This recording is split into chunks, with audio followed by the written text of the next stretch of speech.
أعوذ بالله من الشيطان الرجيم.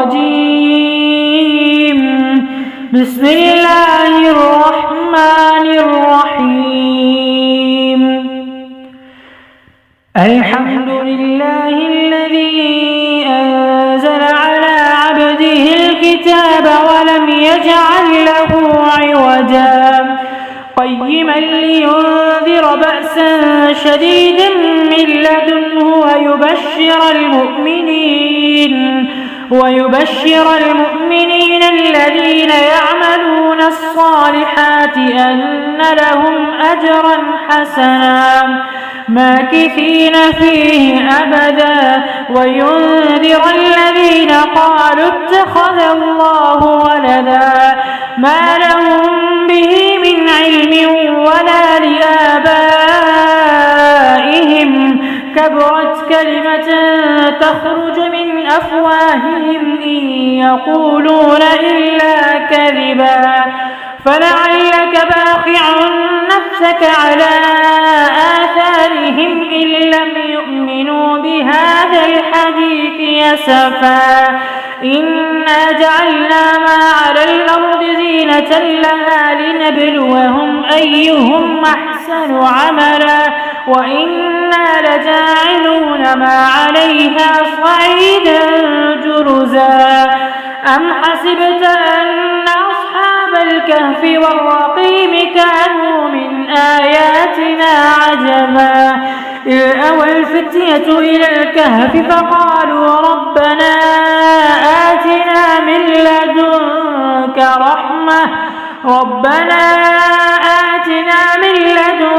رحمة وهيئ لنا من أمرنا رشدا فضربنا على آذانهم في الكهف سنين عددا ثم بعثناهم لنعلم أي الحزبين أحصى لما لبثوا أمدا نحن نقص عليك نبأهم بالحق إنهم فتية آمنوا بربهم وزدناهم هدى وربطنا على قلوبهم إذ قاموا فقالوا ربنا رب السماوات والأرض لن ندعو من دونه إلها لقد قلنا إذا شططا هؤلاء قوم اتخذوا من دونه آلهة لولا يأتون عليهم بسلطان بين فمن أظلم ممن افترى على الله كذبا وإذ اعتزلتموهم وما يعبدون إلا الله فأووا إلى الكهف ينشر لكم ربكم من رحمته ويهيئ لكم من أمركم مرفقا وترى الشمس إذا طلعت تزاور عن كهفهم ذات اليمين وإذا غربت تقرضهم ذات الشمال وهم في فجوة منه ذلك من آيات الله من يهد الله فهو المهتد ومن يضلل فلن تجد له وليا مرشدا وتحسبهم أيقاظا وهم رقود ونقلبهم ذات اليمين وذات الشمال وكلبهم باسط ذراعيه بالوصيد لو اطلعت عليهم لوليت منهم فرارا ولملئت منهم رعبا وكذلك بعثناهم ليتساءلوا بينهم قال قائل منهم كم لبثتم قالوا لبثنا يوما أو بعض يوم قالوا ربكم أعلم بما لبثتم فابعثوا أحدكم بورقكم هذه إلى القرية فلينظر أيها أزكى طعاما فليأتكم برزق منه وليتلطف ولا يشعرن بكم أحدا إنهم إن يظهروا عليكم يرجموكم أو يعيدوكم في ملتهم ولن تفلحوا إذا أبدا وكذلك أعثرنا عليهم ليعلموا أن وعد الله حق وأن الساعة لا ريب فيها إذ يتنازعون بينهم أمرهم فقالوا ابنوا عليهم بنيانا ربهم أعلم بهم قال الذين غلبوا على أمرهم لنتخذن عليهم مسجدا سيقولون ثلاثة رابعهم كلبهم ويقولون خمسة سادسهم كلبهم رجما بالغيب ويقولون سبعة وثامنهم كلبهم قل ربي أعلم بعدتهم ما يعلمهم إلا قليل فلا تمال فيهم إلا مراء ظاهرا ولا تستفت فيهم منهم أحدا ولا تقولن لشيء إني فاعل ذلك غدا إلا أن يشاء الله واذكر ربك إذا نسيت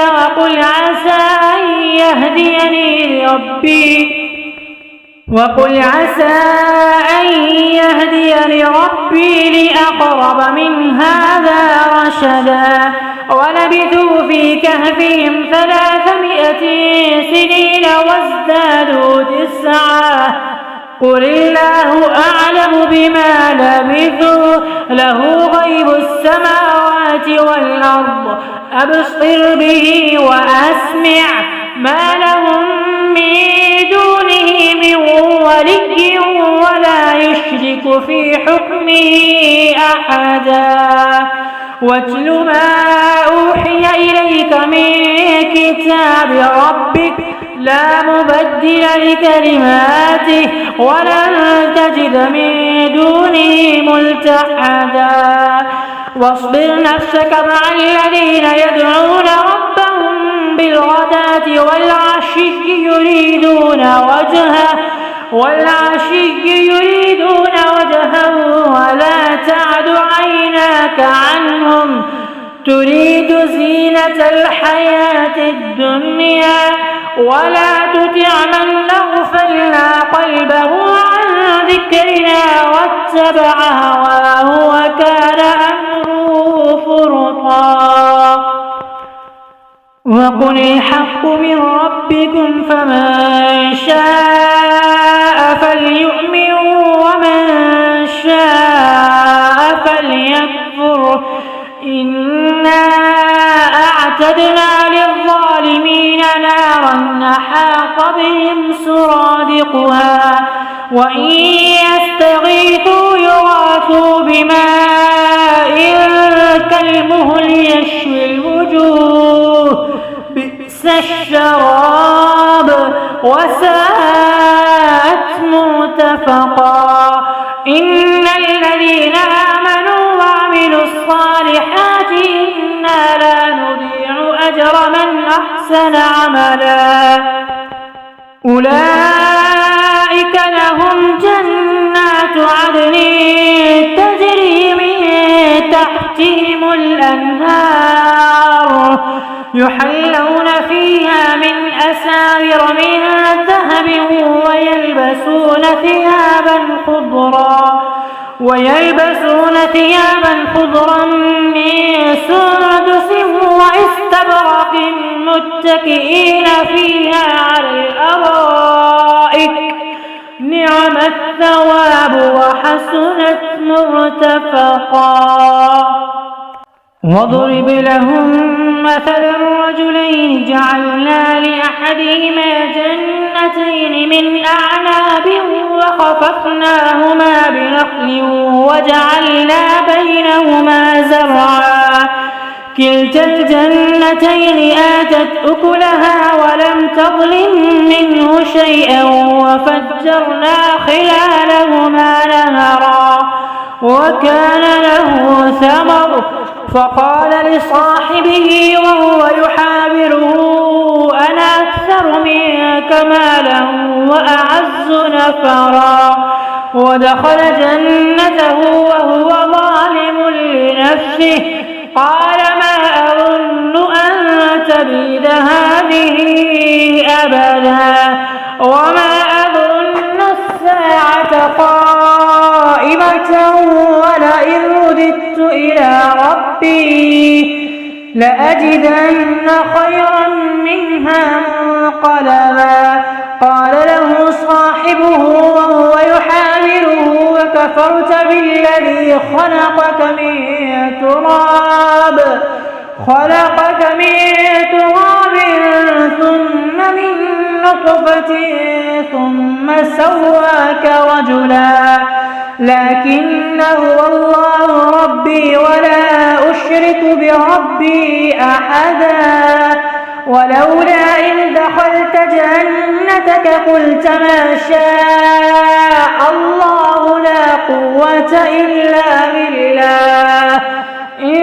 ترني أنا أقل منك مالا وولدا فعسى ربي أن يؤتيني خيرا من جنتك ويرسل عليها حسبانا من السماء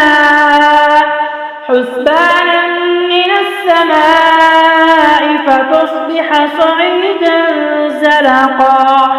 أو يصبح ماؤها غورا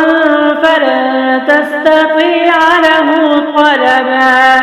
وأحيط بثمره فأصبح يقلب كفيه على ما أنفق فيها وهي خاوية على عروشها ويقول يا ليتني لم أشرك بربي أحدا ولم تكن له فئة ينصرونه من دون الله وما كان منتصرا. هنالك الولاية لله الحق هو خير ثوابا وخير عقبا. واضرب لهم مثل الحياة الدنيا كماء أنزلناه من السماء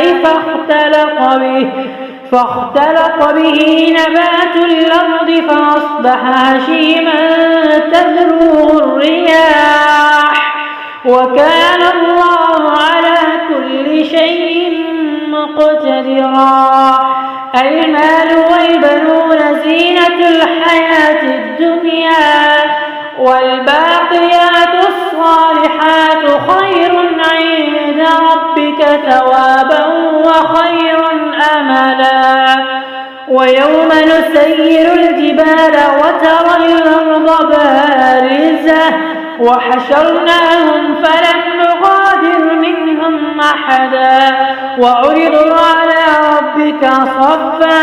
لقد جئتمونا كما خلقناكم أول مرة بل زعمتم أن لن نجعل لكم موعدا.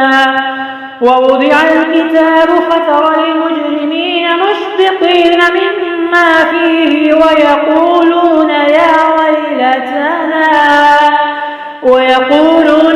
ويلتنا ما لهذا الكتاب لا يغادر صغيرة ولا كبيرة إلا أحصاها ووجدوا ما عملوا حاضرا ولا يظلم ربك أحدا. وإذ قلنا للملائكة اسجدوا لآدم فسجدوا إلا إبليس كان من الجن ففسق عن أمر ربه أفتتخذونه وذريته أولياء من دوني وهم لكم عدو بئس للظالمين بدلا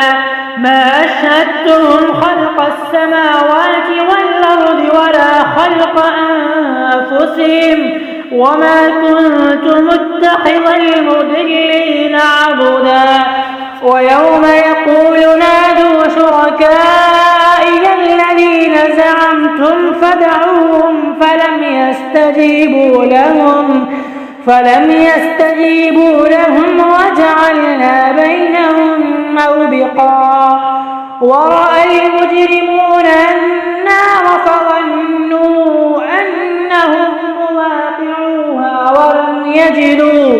ولم يجدوا عنها مصرفا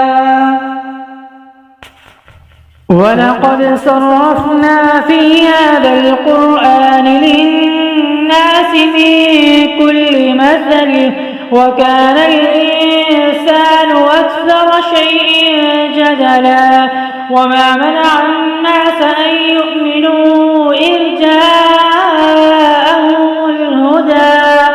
ويستغفروا ربهم إلا أن تأتيهم سنة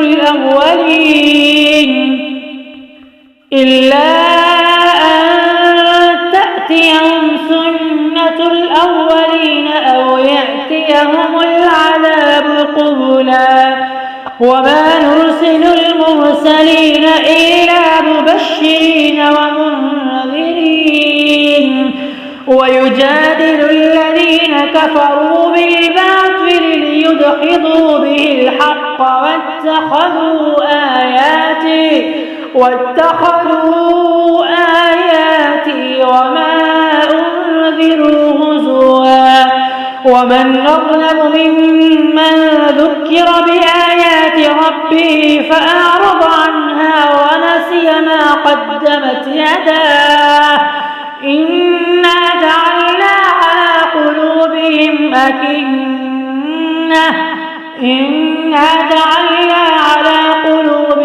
أكنة أن يفقهوه وفي آذانهم وقرا وإن تدعهم إلى الهدى فلن يهتدوا إذا أبدا وربك الغفور ذو الرحمة لو يؤاخذهم بما كسبوا لعجل لهم العذاب بل لهم موعد لن يجدوا من دونه موئلا وتلك القرى أهلكناهم لما ظلموا وجعلنا لمهلكهم موعدا وإذ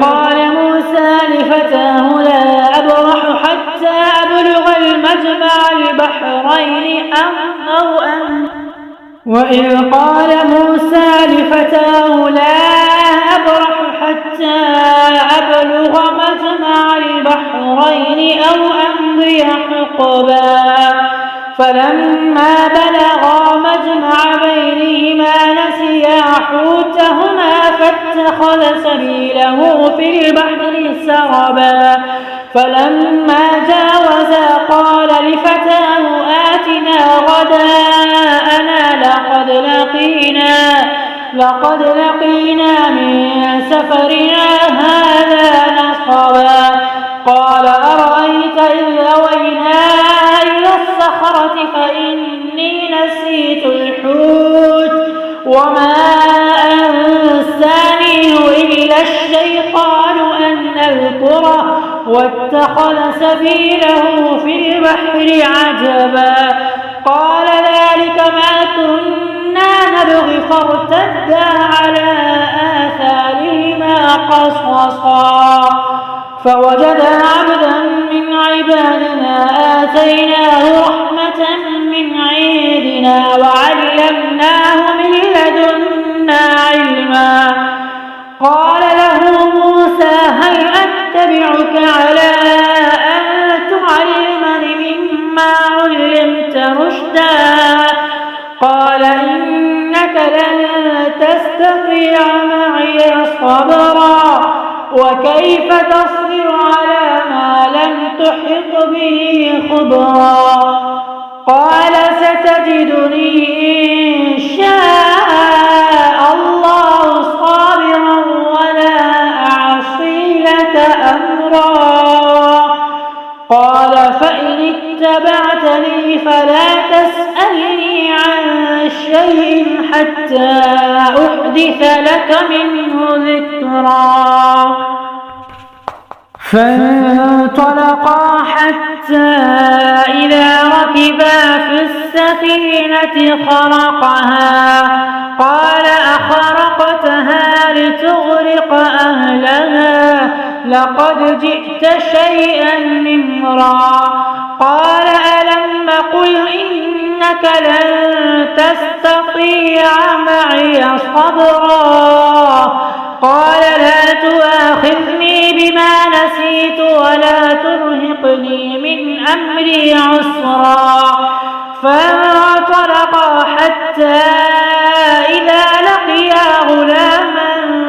فقتله قال أقتلت نفسا زكية بغير نفس لقد جئت شيئا نكرا قال ألم أقل لك إنك لن تستطيع معي صبرا قال إن سألتك عن شيء بعدها فلا تصاحبني قد بلغت من لدني عذرا فانطلقا حتى إذا أتيا أهل قرية استطعما أهلها فأبوا أن يضيفوهما فوجدا فيها جدارا يريد أن ينقض فأقامه قال لو شئت لاتخذت عليه أجرا قال هذا فراق بيني وبينك سأنبئك بتأويل ما لم تستطع عليه صبرا أما السفينة فكانت لمساكين يعملون في البحر فأردت أن أعيبها وكان وراءهم ملك يأخذ كل سفينة غصبا وأما الغلام فكان أبواه مؤمنين فخشينا أن يرهقهما طغيانا وكفرا فأردنا أن يبدلهما ربهما خيرا منه زكاة وأقرب رحما وأما الجدار فكان لغلامين يتيمين في المدينة وكان تحته كنز لهما وكان أبوهما صالحا فأراد ربك أن يبلغا أشدهما ويستخرجا كنزهما رحمة من ربك وما فعلته عن أمري ذلك تأويل ما لم تستطع عليه صبرا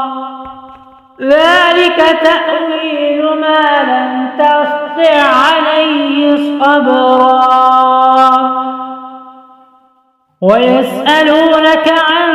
ذي القرنين قل سأتلو عليكم منه ذكرا إنا مكنا له في الأرض وآتيناه من كل شيء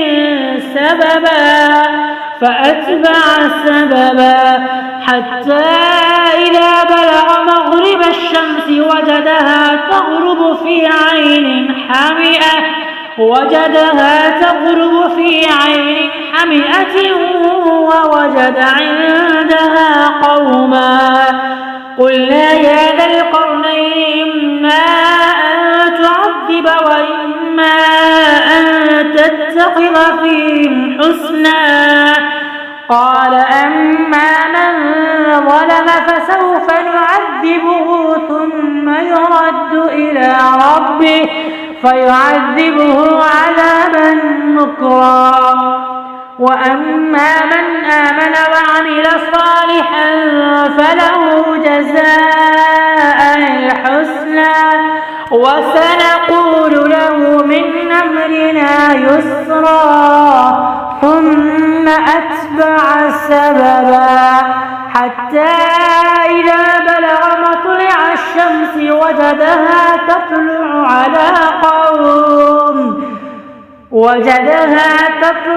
على قوم لم نجعل لهم من دونها سترا. كذلك وقد أحطنا بما لديه خبرا. ثم أتبع سببا حتى إذا بلغ بين السدين وجد من دونهما قوما لا يكادون يفقهون قولا. قالوا يا ذا القرنين إن يأجوج ومأجوج مفسدون في الأرض فهل نجعل لك خرجا على أن تجعل بيننا وبينهم سدا. قال ما مكني فيه ربي خير فأعينوني بقوة أجعل بينكم وبينهم رجما. آتوني زبر الحديد حتى إذا ساوى بين الصدفين قال انفخوا حتى إذا جعله نارا قال آتوني أفرغ عليه قطرا. فما استطاعوا أن يظهروه وما استطاعوا له نقبا. قال هذا رحمة من ربي فإذا جاء وعد ربي جعله دكاء وكان وعد ربي حقا. وتركنا بعضهم يومئذ يموج في بعض ونفخ في الصور فجمعناهم جمعا وعرضنا جهنم يومئذ للكافرين عرضا. الذين كانت أعينهم في غطاء عن ذكري وكانوا لا يستطيعون سمعا. أفحسب الذين كفروا أن يتخذوا عبادي من دوني أولياء إنا أعتدنا جهنم للكافرين نزلا. قل هل ننبئكم بالأخسرين أعمالا الذين ضل سعيهم في الحياة الدنيا وهم يحسبون أنهم يحسنون صنعا. أولئك الذين كفروا بآيات ربهم ولقائه فحبطت أعمالهم فلا نقيم لهم يوم القيامة وزنا. ذلك جزاؤهم جهنم بما كفروا واتخذوا آياتي ورسلي هزوا. إن الذين آمنوا وعملوا الصالحات كانت لهم جنات الفردوس نزلا خالدين فيها لا يبغون عنها حولا. قل لو كان البحر مدادا لكلمات ربي لنفد البحر قبل أن تنفد كلمات ربي ولو جئنا بمثله مددا. قل إنما أنا بشر مثلكم يوحى إلي أنما إلهكم إله واحد فمن كان يرجو لقاء ربه فليعمل عملا صالحا ولا يشرك بعبادة ربه أحدا.